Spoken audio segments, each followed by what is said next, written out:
আজ আমরা কোথায় গিয়েছিলাম বলো তো? আরে বাবা, সামনে পুজো না, তাই ভাইকে রীতিমতো ব্ল্যাকমেল করে ওকে নিয়ে আমরা চলে গিয়েছিলাম গড়িয়াহাটে পুজোর কেনাকাটা করবে বলে।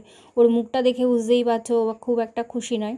তাই এটা হচ্ছে দমদম মেট্রো স্টেশন, কারণ আমরা মেট্রো ধরে যাব, কিন্তু তার আগে কুদঘাটে আমাদের একটু কাজ আছে। তা ওদিকে আবার ভাইয়ের মুখটা দেখে বুনু আবার একটু হেসে নিল। তা কুদঘাটে যেহেতু যাব, আমরা নেমে পড়েছিলাম ভুল করে একটা আগের স্টেশনে। তাই মেট্রো ধরতে গিয়ে দেখলাম যে মেট্রোটা বেরিয়ে গেছে। তাই কি যথারীতি আমাদের অপেক্ষাই করতে হলো পরের মেট্রো আসার জন্য। তাই পরের মেট্রো আসলো এবং আমরা কুদঘাটে গিয়ে পৌঁছালাম। কুদঘাটে কাজটা মিটিয়ে ওই যে এখন যেহেতু কেনাকাটা করতে যাব, তাই খুব আনন্দের মুড। তাই গড়িয়াহাটে যাবার পথে রাস্তায় দেখি যে এত জ্যাম, যে ভাবছি বাবা ঠিকঠাক কেনাকাটা করতে পারবো তো।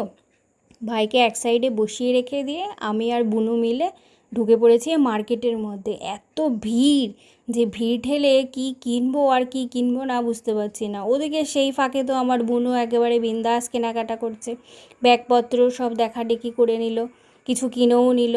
ওদিকে ভাই আবার ফোন করে বললো শিগগিরই আয়, আমরা উবের বুক করে ফেলেছি। তাই রাস্তা পার হতে গিয়ে ওখানে আবার আটকে গেছি, জানি সেই যাবে ট্রেনেই।